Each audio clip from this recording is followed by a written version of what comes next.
duo here at Messy Middle Road Trip, Janine, and our my wonderful co-host Nicole is having some technical issues, so hopefully she'll be able to jump on in a few minutes. But we're here today to talk about something very important and something that really vexes a lot of midlife women, and that's sleeping. Falling asleep and staying asleep, and I hear that again and again from friends.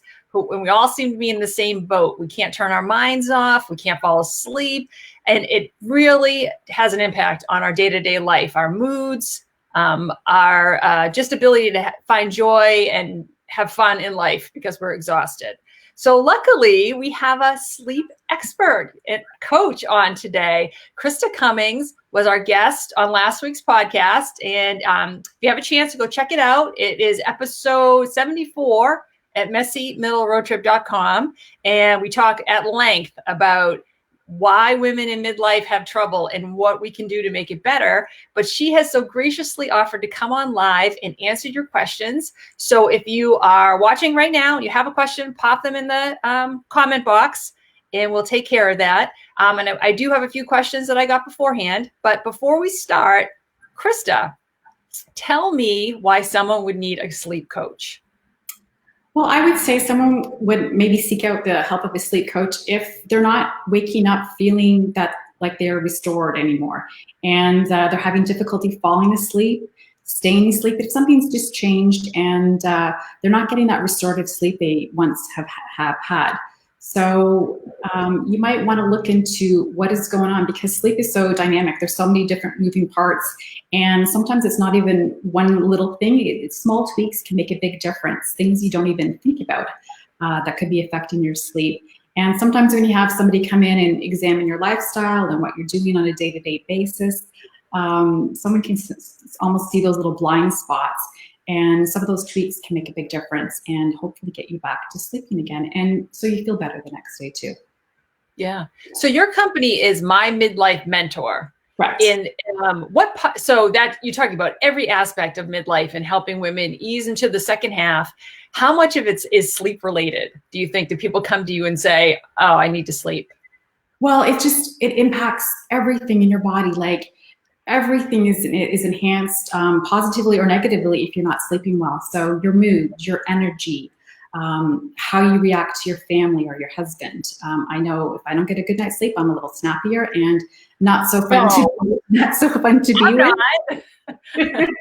So again, those are the day-to-day things, but also too, like, I know I kind of had dreams in the middle of life too, things I wanted to do, things I've been thinking about. So if you don't have that clear thinking or that brain cognition, how do you pursue those dreams? Where do you even start? So, it's a bigger picture too, and your relationship with your husband and your kids and your family, your health, your immune system, everything is enhanced with a good night's sleep too. So I really don't want people to underestimate how important it is. Your life can change dramatically when you sleep well consistently. And I think most people are sleep deprived in our society right now too. So they don't even realize how good they could feel.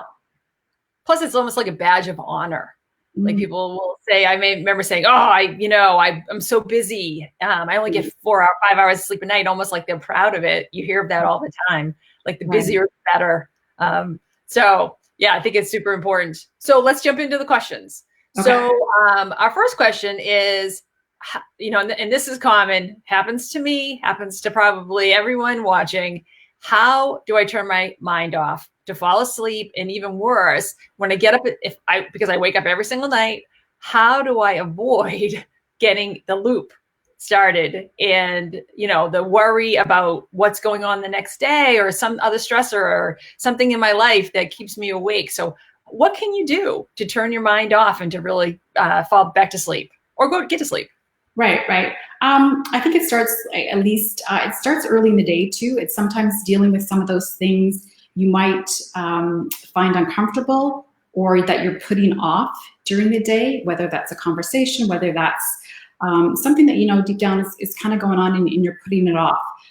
It's better to have maybe 20 minutes throughout the day to have a little bit of quiet time and to maybe just deal with what you need to deal with instead of putting it off, because it's going to come back at night. And that's usually the first time when we're quiet with ourselves. and we have the time to process some of that. So thinking about it during the day, dealing with what you can deal with, will help your sleep at night as well. Also, setting yourself up for a good night's sleep the night before might be doing a bit of a brain dump, having a journal next to your bed and writing out your to-do list. Also, maybe writing out some of those things that you're thinking about. Sometimes it's almost better to write it out and you feel better. It's kind of off your mind, and just dealing with that is sometimes really helpful as well too. Also, maybe consider diffusing or a little bit of lavender. That helps to kind of calm your mind at night. I often will have an Epsom salt bath, and that just calms my mind, calms my muscles, or a shower, something like that. Sometimes kind of just almost like it washes the day away in a roundabout way. So those are a few things. Meditation helps. For people that meditate, you can listen to an app. If this is new to you, there's so many wonderful things online now that are free, different apps that might help calm your mind, have somebody else kind of guide you a little bit. Deep breathing, there's a variety of different deep breathing techniques, which can stay off our electronics, right? That's a big one. Right, and just it automatically, you can't be stressed out when you are doing this deep breath. It just kind of gets you into that parasympathetic mode, and that will automatically kind of, make you feel a little bit better. Yeah. And I would say for the middle of the night, if you're waking up in the middle of the night and you're not falling back to sleep 20 minutes, I would get out of bed and do something different. Just don't lie there and stir and toss and turn and replay everything and ruminate over the day, because you might start to associate your bed with not sleep. We don't want to set up that behavior. So, pulling out some of those tricks, and again, everyone's a little bit different, but try one thing and see how that works. Right. And something relaxing probably when you wake up and not active. Don't start cleaning your house or anything like that. Unless you're wide awake, I guess. And I don't know. But it is funny how you wake up in the middle of the night and the one little question or problem all of a sudden spirals. And it goes from a tiny problem to the world is ending type of thing. How quickly. And that's probably because there's no other stimulus happening. It's very quiet. I sometimes like to think of a good memory too. Sometimes when I wake up and I have that too, I think of something that makes me happy, and like it was a vacation or some good memory. And sometimes it takes time. It takes training your brain to kind of come back to that. But once you do that a few times, it just helps to kind of ease you back into sleep instead of kind of going down that dangerous loop of just over and over and over, because there's no good that comes out of that. But being aware of it's the first step at least. So, then you hopefully can change that behavior. Yeah. Right. And Nicole, and sadly, I don't think that she was able to connect. I still having a technical problem, but she did put a comment. She said that she loves using her salt lamp in the bedroom. That's a good idea. Yes. As a way to be for soothing. Yeah. So, okay. Question number 2. Okay. Night sweats. Night sweats. We're getting down to it. This is it. Okay. I would examine your alcohol use. That's the first thing, because which I think a lot of people are, during this stressful time, they're a little bit more red wine whatever. Yeah. Big correlation with that. Also, how much sugar is in your diet. Oh, really? Is huge for kind of that as well too, and the processed food. So getting back to the basics of eliminating alcohol and eating well will certainly help prevent the night sweats. And also consider your bedroom temperature. We kind of want our room to be cool. Like I'm talking like for the Americans, like 65 degrees, 68. You want it to be pretty cool, right? Because that will help prevent that. Opening a bedroom window. I'm the last, I live kind of in Canada, but I've been opening my bedroom window the last couple of weeks just because it helps keep my room nice and cool, because you will sleep better, and that will help the temperature changes as well too. Being aware of what you're wearing at night, whether making sure you have really light clothes or you sleep naked, because sometimes that helps to keep the temperature kind of regulating a little bit easier. So if you're overheating at night, that's first of all, it's going to wake you up, definitely. Right. So if you're crazy dreams, am I the only one? Like if you're overheated, it's like you have these bizarre, like crazy dreams. And there's also something, I have not personally used this, so I can't give you a thumbs up or a thumbs down, but there's bed mattress toppers now. I think it's kind of like a chilly thing, and you can actually place that on your mattress, and that helps to kind of keep your temperature lower as well too. So that is something to consider, but I can't give you my personal recommendation, but obviously there's a market for that. But again, going back to the basics, trying to kind of figure out why you're having these night sweats too, and watching your temperature and control what you can control. Right. That I've seen the bed topper. Yes. They can cool, and then also heating as well.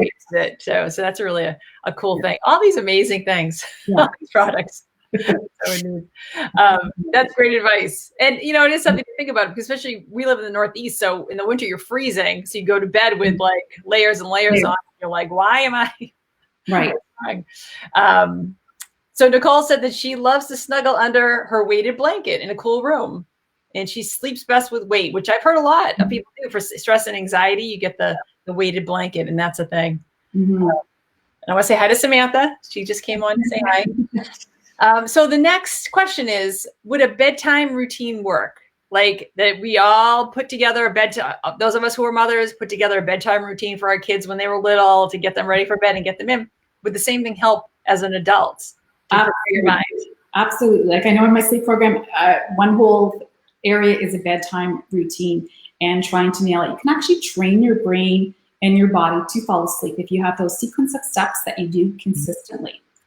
So definitely a bedtime routine is great. I would give yourself 30 to 60 minutes, and whatever the steps are for you are unique to you. There's no right or wrong, but obviously we want something kind of calming and some self-care and nurturing just to kind of ease you into a good night's sleep too. But definitely consider, you can't just like go all day long, hop into bed and then wonder why you can't fall asleep. Like you need that transition time to sleep.